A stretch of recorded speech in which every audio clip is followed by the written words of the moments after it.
जब पति ही साथ ना दे तो दूसरों से क्या उम्मीद रखना। भाभी कहाँ जा रही हैं आप? अभी अभी तो आई थी, इस बार कुछ दिन के बाद ही जाना है आपको। नहीं श्रेया दीदी, मैं आई तो थी, कुछ दिन आपके साथ रहूंगी। मम्मी जी ने कहा भी था कि 2 दिन रहना, पर ऑफिस का कुछ काम आ गया है इसलिए जाना पड़ेगा। भाभी ऐसा भी क्या काम? आप पिछली बार आई थी तब भी आप ऐसे ही चल दी थी और अभी भी आधे घंटे में ही वापस जा रही हैं। श्रेया दीदी जाना पड़ेगा, मुझे ज़रूरी काम है, लेकिन आप ज़रूर आना घर पर। ऐसा कहे श्रेया की भाभी निकल गई। ना बच्चों से मिली ना ही कुछ बात की, बस ओला बुक कराकर चल दी। श्रेया को इस बार थोड़ा अजीब लगा। पिछली बार तो उसने जाने दिया था। श्रेया की भाभी का स्वभाव दिन प्रतिदिन बदलता जा रहा था। वह कुछ उलझी परेशान सी दिखने लगी थी। ऐसा माँ भी श्रेया से कहती थी। श्रेया ने कुछ देर बाद माँ को फ़ोन लगाया। माँ, तान्या भाभी घर पहुँची?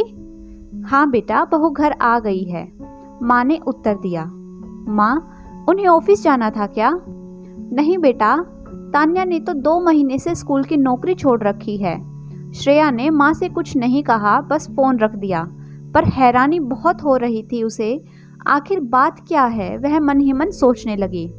दरअसल श्रेया की भाभी तान्या अपने सपने पूरे करना चाहती थी। वह MBA करना चाहती थी, लेकिन तान्या का पति इस बात पर सहमति नहीं दे रहा था। तान्या उन्हें मना कर थक गई थी, लेकिन उसका पति धैर्य उसे चिल्ला चिल्ला कर चुप करा देता। लेकिन अब अति हो गई थी। अब तान्या ने ठान लिया था कि वह MBA करेगी ही, क्योंकि सगाई के समय ही उसने धैर्य से कहा था मुझे शादी के बाद MBA करनी है, जिस पर उसने हाँ कह दिया था। लेकिन धैर्य ने तान्या की यह ख्वाहिश घर में किसी को बताने की भी कोशिश नहीं की। और जब से तान्या को यह बात पता चली, वह तो हैरान ही हो गई थी कि घर में किसी को भी नहीं पता उसके MBA करने की शर्त के बारे में। अब समझ आया उसे, आखिर मम्मी जी या पापा जी ने अभी तक उसे MBA करने की बात क्यों नहीं की थी। शुरू में तो तान्या को बहुत गुस्सा आया। मन ही मन वह सोच रही थी, मैं इनके साथ क्यों हूँ? इन्होंने तो मेरी सबसे बड़ी खुशी को ही इग्नोर कर दिया, मुझे चूल्हे चौके तक सीमित कर दिया। यह तो सिर्फ एक पति ही बनकर रह गए हैं, पर अब मैं भी MBA करके ही दिखाऊंगी। लेकिन पति का यह गुस्सा उस पर हावी होने लगा था। वह बहुत चिड़चिड़ी हो गई थी। बजाय किसी से अपनी बात कहने के, वह सब कुछ अकेले करने की सोच रही थी। उसे लगने लगा था जब पति अपना नहीं तो औरों से क्या उम्मीद रखना। उसके स्वभाव में रूखापन आने लगा था। ना किसी से बात करती थी, ना ही घर का काम करने की कोशिश करती थी। श्रेया से रहा ना गया। भाभी का इस तरह से उसके घर से आ जाना उसे अंदर ही अंदर चिंता की लकीर में बांधे जा रहा था। आखिर उसने अपनी भाभी को फ़ोन लगा ही दिया और पूछ लिया, बात क्या है भाभी? बहुत दिनों से देख रही हूँ, आप पहले जैसी हैं ही नहीं।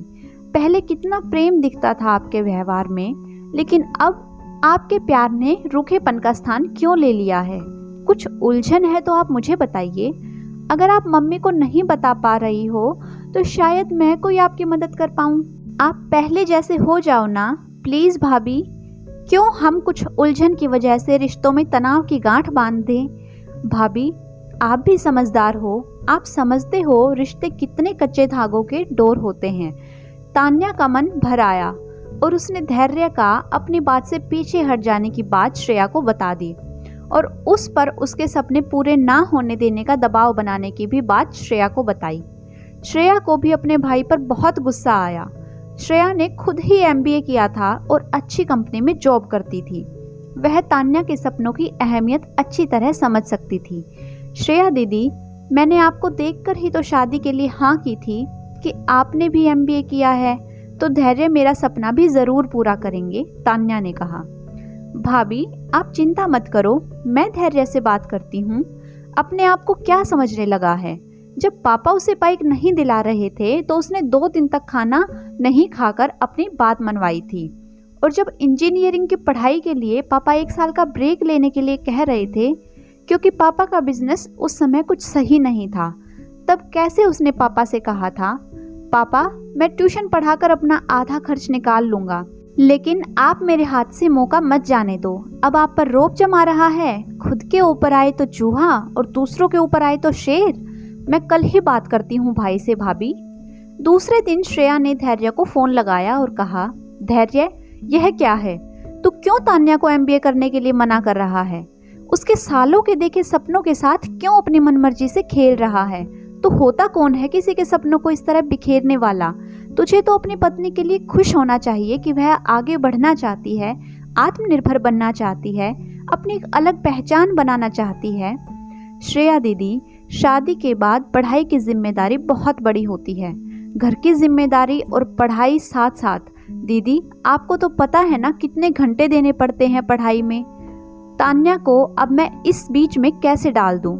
मैं अभी उसे देखता हूँ कितना व्यस्त रहती है वो। दीदी, मुझे पता है शादी के बाद एक लड़की के ऊपर जिम्मेदारियां बढ़ जाती हैं। मैंने उसको सगाई के समय हाँ कर दिया था, पर अब मैं ही उसे मना कर रहा हूँ।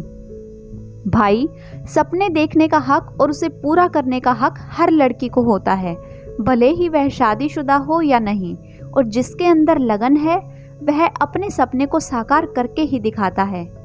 ठीक है दीदी, फिर मुझे क्या प्रॉब्लम होगी?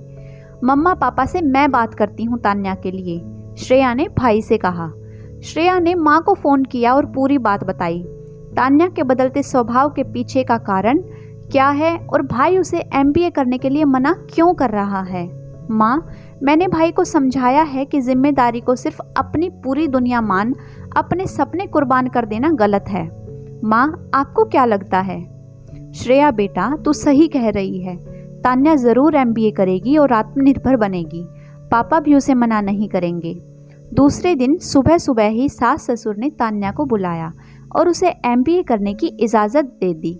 तान्या ने अपने बदलते स्वभाव के कारण मम्मी जी और पापा जी से माफ़ी मांगी और श्रेया दीदी से भी माफ़ी मांगकर उन्हें धन्यवाद दिया।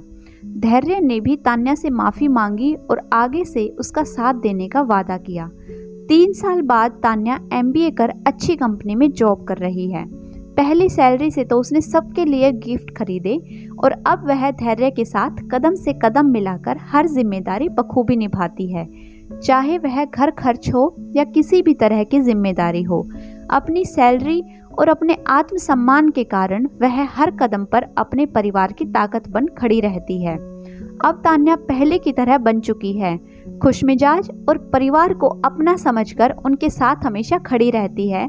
और सबसे महत्वपूर्ण बात, धैर्य को तान्या का पति होने पर गर्व महसूस होता है। दोस्तों, किसी के बिगड़ते व्यवहार को परखकर अगर उसकी भावनाओं को पढ़ लिया जाए और उसे अपना समझ उसकी थोड़ी सी मदद कर दी जाए तो यह मदद उसके जीवन में बहुत बड़ी खुशी ला सकती है। और किसी के जीवन को खुशियों से भर देना स्वयं को भी सबसे बड़ी खुशी देना है। अगर आपको आज की कहानी पसंद आई है तो वीडियो को लाइक कीजिए। साथ ही ऐसी ही मज़ेदार कहानी सुनने के लिए और चैनल पर जुड़े रहने के लिए चैनल को जल्दी से सब्सक्राइब कर लें। Thanks for watching.